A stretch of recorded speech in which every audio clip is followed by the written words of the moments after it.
Galatia pasal 3 ayat 25 hingga ayatnya yang ke-29. Sudah temukan, amin? Mari kita lihat bersama. Kita baca dan kita mulai bersama-sama dari ayat 25 hingga ayatnya yang ke-29. Pada hitungan yang ketiga kita mulai 2-3. Sekarang iman itu telah datang, karena itu kita tidak berada lagi di bawah pengawasan penuntun. Sebab kamu semua adalah anak-anak Allah karena iman di dalam Yesus Kristus. Karena kamu semua yang dibaptis dalam Kristus telah mengenakan Kristus. Dalam hal ini tidak ada orang Yahudi atau orang Yunani, tidak ada hamba atau orang merdeka, tidak ada laki-laki atau perempuan, karena kamu semua adalah satu di dalam Kristus Yesus. Jikalau kamu adalah milik Kristus, maka kamu juga adalah keturunan Abraham dan berhak menerima janji Allah. Kamu semua adalah anak-anak Allah karena iman di dalam Yesus Kristus. Status kita anak-anak Allah, status kita begitu berharga dan mulia di hadapan Tuhan. Amin. Bapak Ibu yang saya kasihi dalam Yesus Kristus, kalau berbicara mengenai status dalam dunia ini atau dalam situasi yang terjadi hari-hari hidup yang kita lewati, kalau bicara mengenai status, ini sangat berpengaruh. Orang yang punya status besar, status yang hebat, status yang mulia dalam pandangan dunia, tentu juga memiliki pengaruh, tapi juga begitu disegani atau dihormati.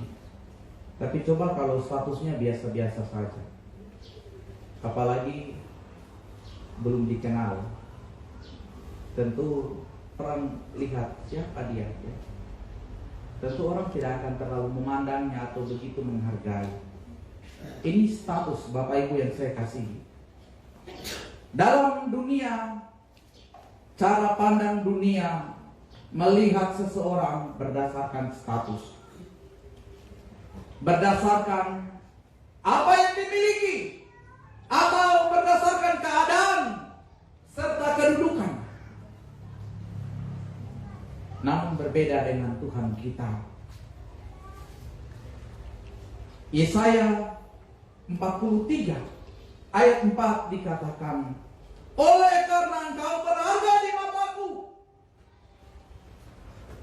Tuhan memandang kita sebagai orang-orang yang berharga. Tuhan memandang kita dengan status yang sama. Alkitab dengan jelas katakan, tidak ada hamba, tidak ada orang merdeka, tidak ada laki-laki atau perempuan, kita semua sama. Amin. Coba lihat kiri kanan, bilang, oh sama. Tong sama. Amin. Kita semua sama. Kita berharga di mata dan di hadapan Tuhan. Walaupun dulu kita sudah jatuh dalam dosa, tapi Tuhan melihat dan memandang kita begitu berharga. Mengapa Bapak Ibu yang saya kasih?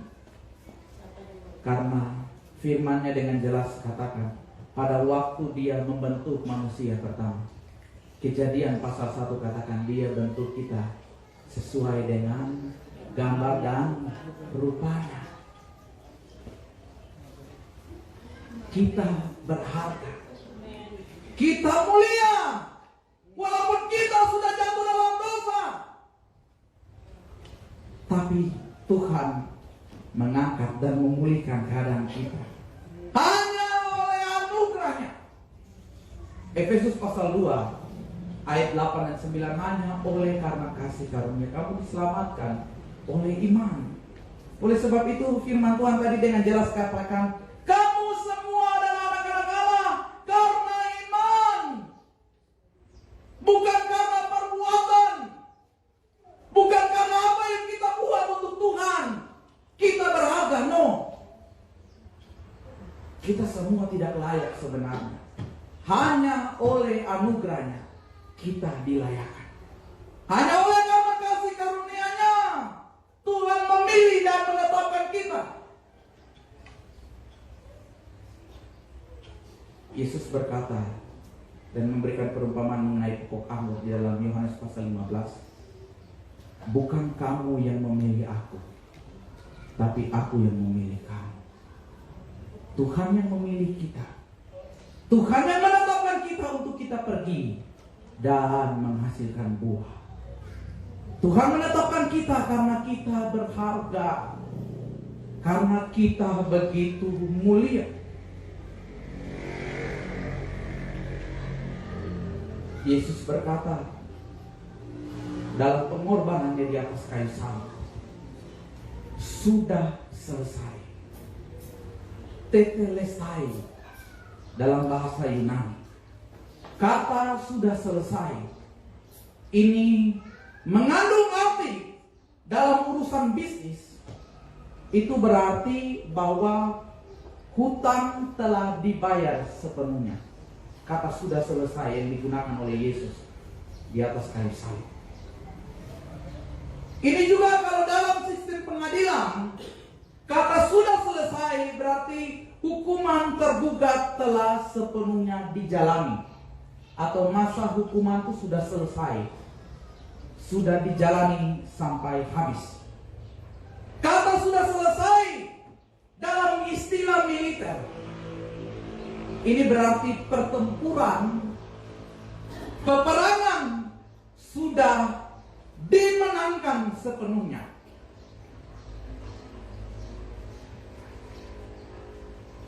Sudah selesai. Bagi kita anak-anak Tuhan, bagi kita yang percaya kepadanya di dalam iman, ini berarti utang dosa kita sudah dibayar sepenuhnya. Ini juga berarti hukuman yang setimpal dengan perbuatan kita, setimpal dengan apa yang harus kita terima, sudah dijalani oleh karya pengorbanan Kristus Yesus di atas kayu salib. Kata sudah selesai bagi kita orang percaya berarti pertempuran melawan neraka, kematian dan sakit penyakit sudah ditanggung dan dimenangkan oleh Kristus Yesus. Oleh sebab itu Bapak Ibu yang saya kasihi dalam Yesus Kristus, ingat status kita begitu berharga dan mulia. Status kita di dalam Tuhan sama. Kita anak-anak Allah. Kita berhak menerima janji seperti janji yang diberikan kepada Abraham, karena kita juga keturunan Abraham secara iman, bukan secara duniawi. Bapak Ibu yang saya kasihi dalam Yesus Kristus, ingat sekali lagi, kita berharga dan mulia hanya oleh karena kasih anugerahnya. Statusmu dan statusku di hadapan Tuhan begitu indah.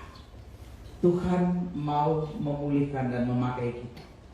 Tuhan mau kita itu datang kepada Tuhan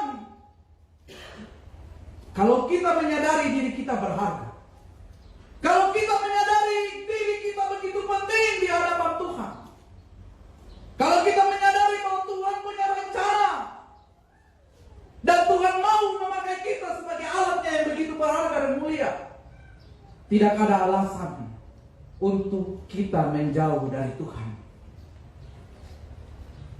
Tidak ada alasan untuk kita tidak datang kepada Tuhan. Saya pernah mengalami masa-masa sulit, masa-masa yang mana begitu ada dalam tekanan karena dosa, datang kepada Tuhan tunduk dan malu, bahkan menginjak pintu gereja itu berat rasanya, karena begitu banyak persoalan dan masalah yang sudah saya buat. Tapi ketika saya menemukan kebenaran ini, saya begitu berharga. Tuhan mengasihi saya dan Tuhan mengasihi kita. Tuhan mau memakai kita. Tuhan mau mengangkat kita untuk menjadi alatnya yang begitu berharga dan mulia. Jangan takut datang kepada Tuhan. Jangan malu datang kepada Tuhan. Akui dirimu lemah dan berdosa. Miliki kerinduan untuk terus datang kepada Tuhan, sehingga Tuhan terus mengangkat dan memakai. Tuhan memperlengkapimu. Dan ketika kita tahu bahwa kita ini berharga di hadapan Tuhan, kita mulia dan Tuhan mau memakai kita dengan caranya yang ajaib dan luar biasa, tidak ada alasan untuk kita melakukan hal yang menyimpang daripada Tuhan. Ketika dosa menggoda, ketika persoalan datang dan membuat kita itu kadang-kadang mau mengambil keputusan yang salah. Kalau kita punya dasar keyakinan yang benar, kalau kita sadar bahwa kita berharga dan mulia, saya percaya kita juga akan terhindar dari jerat dosa. Kita akan terhindar dari keputusan-keputusan yang menyimpang. Kita akan terus ada dalam kebenaran dimanapun kita berada. Ketika Tuhan percayakan kita ada dalam pekerjaan, di rumah, di dalam rumah tangga, ada banyak persoalan, ada banyak masalah, tantangan yang datang. Dan kalau kita menyadari bahwa kita berharga, suami kita berharga, istri kita berharga, anak-anak kita berharga, orang di sekitar kita berharga, kita berharga di hadapan Tuhan, pasti kita mau melakukan yang terbaik. Pasti kita juga mau berbuat yang indah dan mulia yang Tuhan sudah tetapkan dalam hidup setiap kita. Bapak Ibu yang saya kasihi dalam Yesus Kristus, ini kabar yang begitu luar biasa, kabar yang sangat membahagiakan.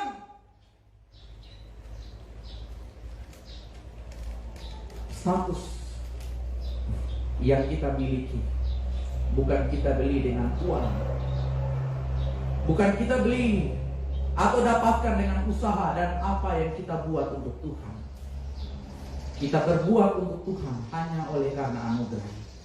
Kita melakukan sesuatu untuk Tuhan itu karena kasih karunia. Berbeda dengan yang lain. Mereka berbuat yang baik untuk memperoleh keselamatan. Kita melakukan yang baik karena kita telah diselamatkan.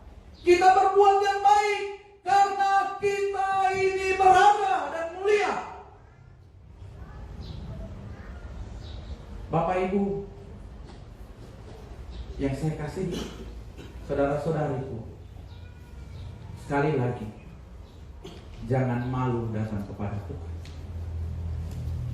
Jangan terlalu banyak mencari alasan untuk kau menjauh dari Tuhan. Jangan sampai tidak ada kerinduan untuk kita datang kepada Tuhan. Tapi juga jangan sampai kita kehilangan kepercayaan diri untuk melakukan apa yang baik dan yang berkenan kepada Tuhan. Karena Tuhan rindu sekali lagi untuk memakai dan memulihkan keadaan kita. Tuhan rindu untuk menjadikan kita sebagai alatnya yang begitu berharga dan mulia. Saya undang pemain musik maju. Kita kidungkan pujian mengakhiri kebenaran firman Tuhan saat siang hari ini. Kita nyanyikan pujian yang berkata, hidupmu berharga bagi Allah. Tiada yang tak berkenan di hadapannya. Mau dosa kecil, dosa besar, dosa sedikit, dosa banyak, tidak ada, semua sama. Amin. Di hadapan Tuhan kita adalah orang berdosa, tapi di hadapan Tuhan hanya oleh anugerahnya juga saudara dan saya diselamatkan dan diangkat serta dipulihkan olehnya. Hidup kita berharga bagi Tuhan. Kalau sukacita ini juga mari kita bawa pulang ke rumah, bawa pulang ke tempat kerja, dan tanggung jawab setiap kita. Katakan bagi keluarga kita, bagi teman-teman dan saudara-saudara kita, bahwa kita berharga di hadapan Tuhan. Pengorbanannya sudah selesai, karyanya sudah selesai, kasihnya sudah dinyatakan, dan Tuhan mau kita datang kepadanya dan dipakai serta dipulihkan olehnya. Hidupmu berharga bagi Allah. Hidupmu berharga bagi Allah. Tiada yang tak berkenan, tiada yang tak berkenan di hadapannya. Dia ciptakan kau untuk gambarnya. Sungguh terlalu indah kau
Engkau percayakan kepada kami sampai dengan saat ini. Tuhan, ampuni kami jikalau kami salah memandang diri kami, jikalau kami salah memandang orang yang ada di sekitar kami, jikalau kami salah dalam mengambil sikap. Tuhan, pimpin kami, pimpin umat-Mu dengan Roh-Mu yang kudus, agar di dalam hari-hari hidup kami mengerti dan memahami bahwa di dalam Tuhan tidak ada perbedaan. Di dalam Tuhan kami semua sama. Di dalam Tuhan kami berharga dan mulia. Di dalam Engkau kami juga berhak sebagai anak-anak-Mu menerima janji, menerima keberkatan, menerima kuasa, menerima yang terbaik yang Engkau sediakan. Terima kasih ya Tuhan. Di dalam nama Tuhan Yesus kami mengucap syukur untuk firman-Mu.